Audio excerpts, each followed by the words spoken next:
Good morning, dear students. Today we are going to begin with the fourth lesson from our environmental science textbook, that is environmental balance. Okay, so let us now begin with this chapter. This is your science subject. Yeah, so now let's begin with it. So, students, I hope you all like to visit different places, isn't it?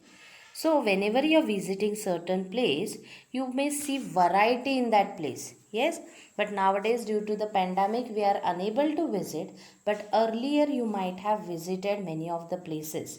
Even now as the lockdown is not so strict, some of the people visit different places. Yeah. So when you are visiting different places, it may be a riverside or you may visit any lake, any garden. Yeah. When you visit these places, you are able to see variety in plants and animals, isn't it? That is, you are able to see the varieties in living things. Yeah. So now, through this video, let us visit different places and learn about the different living things which are found in different areas. So now, first of all, let us move to a place which is very peace, calm and a beautiful place. Mostly like this places we get at the village side, isn't it? So I hope many of you may like to visit a village.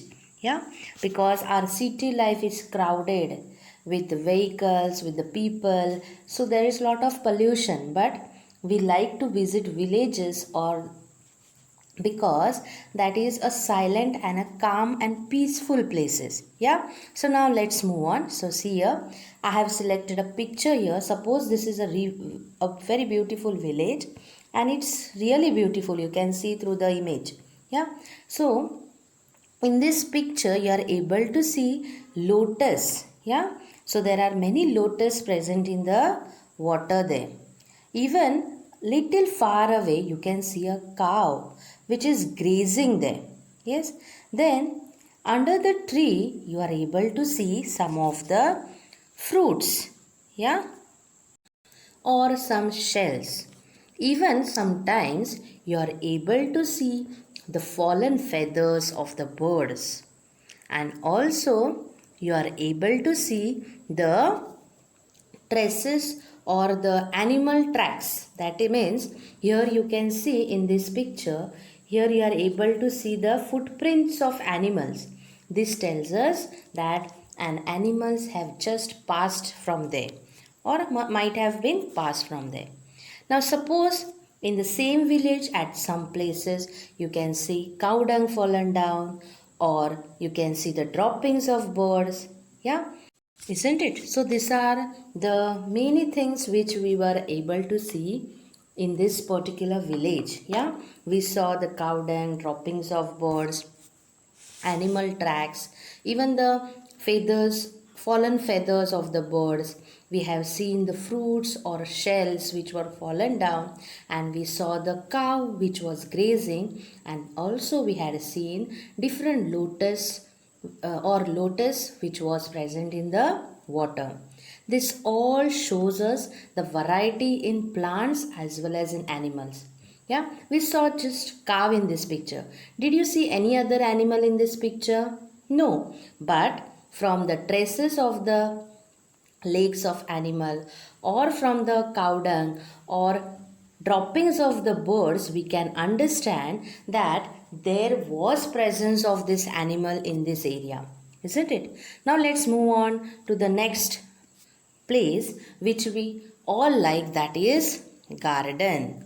So garden is full of greenery, isn't it? So in this picture you can also see different types of flowers, grass, trees, isn't it? And you all like to visit garden. Yes, so garden is also having a lot of variety.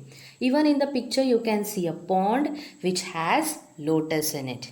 Yeah, now in this picture you are able to see different colorful flowers. Yeah, and there are butterflies which are on these flowers, you can see here. So this picture shows us variety in flowers, and there are butterflies which are sucking honey from these flowers. On the branches you can also see few birds. Yes, here you can see the presence of birds. Yeah. Now next you can see one squirrel which will in short time curl the tree. That means it is going to climb the tree. Yes, so here you can see the presence of squirrel. Yeah, later on the branch of this tree you are able to see something. What is that? Yes, it is a nest. And this tells us that here we are having the presence of birds. Yes, and in this nest you can see there are eggs. Means from this little birds are going to come out. Yeah. So next we can see a honeycomb. Yeah, do you all know what is a honeycomb? If not, see in the picture. Yes, the home place of honey bees is called as a honeycomb. So in some places, in some of the gardens or in some places you are able to see this honeycombs. Yeah. Now next, that is, can you see some white spots on these leaves? Yeah, they are nothing but these are the eggs of the insects. Okay, so this tells us that there is also presence of the eggs of variety of insects in the environment. The next thing what we can see in the environment, that is cocoons. Yeah, so here you can see there are cocoons. Now sometimes when you are traveling through a garden, you can see a line of ants.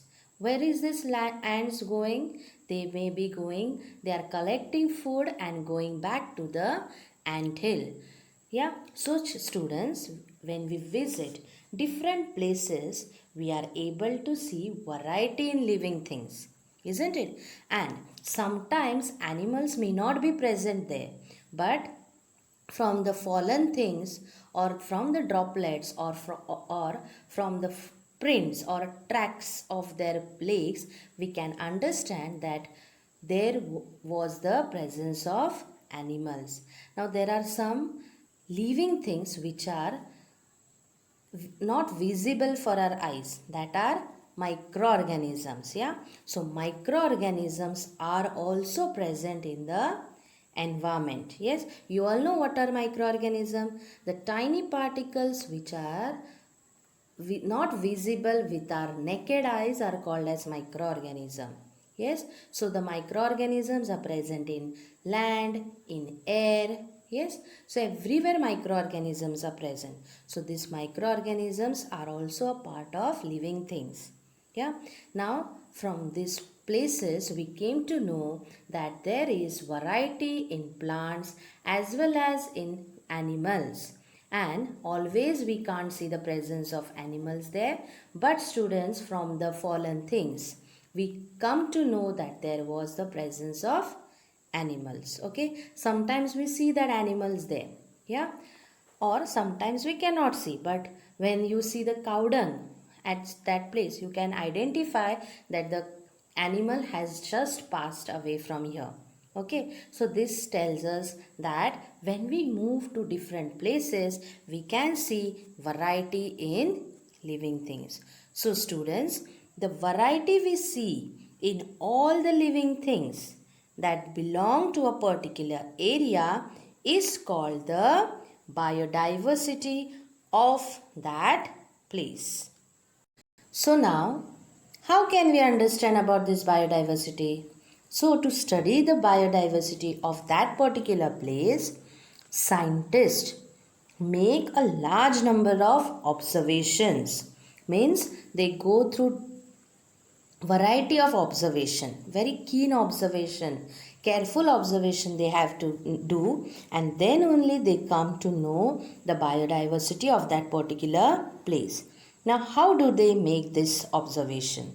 So they make this observation in different conditions, yeah, such as they do at daytime as well as night time, or sometimes in different seasons. Okay, so for doing this observation they need special devices. Okay, so they use special devices to make observation of living things which are found at the greater heights or depths, as well as of microorganisms. Okay, so observations of many scientists are brought together and then it is studied again. Yes, so when all such efforts are made over a long period of time, then only we can be sure of the diversity of that place. Okay, so students, I hope you have understood about the diversity and how we come to know about the diversity and who makes detailed study about this diversity. So now let us read the lesson from the textbook and answer the questions given here. So see here, environmental balance, try this. Ask the elders in your family to take you to a river side or to a lake or a stream. So see students, nowadays we are unable to move outside the house, so nobody is going to ask or don't roam here and there. As we are unable to move, at the beginning of the video I have shown you the pictures of different places, isn't it? I had also shown you a village scene near the river side or near a pond where you had seen a lotus, cow was grazing, isn't it? So as we are unable to move outside, at the beginning of the video I have shown you the pictures of the different places. So based on that pictures we will answer the further part. Okay, so see next what they have given us. Make a list of all the living things you see there. Means if you have visited, now no need to go, but earlier or before this you have visited the places, yes or no? So you may be remembering something, so you have to make a list of living things you have seen there. If not, I have shown you the pictures, from that you can make the list. Okay, if you do not know the names of any of the living things you see, make a note of them describing their shape, color, sound, shelter, etc. Means when you, if you have visited any place and if you don't know the name of that living thing present there, you can draw its shape or you can draw its identify its color. You can list the sound or record the sound, what you heard there, or its shelter. Next, or draw their pictures. Count how many type of living things you see. So you have to count. Next, what they are asking you, now repeat the activity near your house, in the school garden or in a field. So same activity you have to do, but we have done it by going through the pictures. Is it students? Now see the further part. Can you tell, in the course of your observations, did you notice any signs of the presence of living things, though the living things themselves were not seen? So in our previous pictures we have seen the footprints, yes or no? The prints of the legs of the animals we had seen. That told us that the animal was passed from here, isn't it? For example, did you notice any partly eaten fruits, or you can say, or shells, fallen feathers, animal tracks, dungs, droppings, nest, cocoons, eggs, honeycombs, etc. So we have seen through the picture, we had seen that, isn't it, all these things. Next question, can you observe any microorganisms? So could you see any microorganisms with your naked eyes? No. How many types of living things did you see at places you visited? So number of living things what every one of you have observed will be different. If you have seen from my pictures, whatever I shared with you, the number will be same. But if you have visited the places and if you are recalling the living things from there, then you can see the number of living things everybody have noted will be different. Do you think you saw all the kinds of living things that belong there? No. See students, when we visited the village side, we could see the cow, we saw the lotus, but Did we see any other? Some fruits were fallen down, isn't it? Eaten fruits were fallen down. Animal tracks were there, means footprints were there. Then could we see all the living things which were present there? No. Some were there, but some of them had gone away. So we had not seen all the kinds of living things which belonged to that place. Did you see the same living things at various places or different ones? Yes, we saw different ones. When we went to garden, we saw the flowers, butterflies, squirrels, isn't it? So when we move from one place to another, the number of living things goes on increasing and variety also increases at the same time. The variety we see in all the living things that belong to a particular area is called the biodiversity of that place. Next, can you tell which one of the places you visited shows greater biodiversity? So this answer you can write on your own. Next, see students, to study the biodiversity of a place, scientists make a large number of observations. So when we have to study the biodiversity, bio means natural living things. Yeah, diversity means variety. So when we have to study variety in living things, students, scientists have to make lot of observation. Yeah, so when do they do this observation? See, they make this observation in different conditions such as day and night, in different seasons, etc. They use special devices to make observations of living things that are found at greater heights or depths. So what do? They make use of special devices to study the variety of living things which are present at greater height or which are present in depths. Depths means inside the earth. Next, as well as of microorganisms. So microorganisms are the tiny particles which are present in our environment which we cannot see with our naked eyes. Yeah, so this also are studied by the scientists.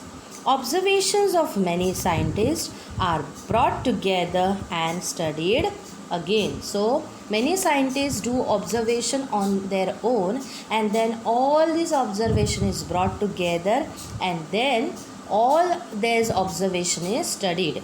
Okay, only when all such efforts are made over a long period of time can we be sure of the biodiversity of a place. So when we are sure of the biodiversity of that place, when we make such efforts. Who makes such efforts? Scientists make such efforts, and they do these efforts for longer time. Yeah, and then we come to know, or we are sure about the biodiversity of a place. So students, in this video we have studied only page number 18. I hope you have understood it. Go through the video, read the textbook and try to understand the concepts.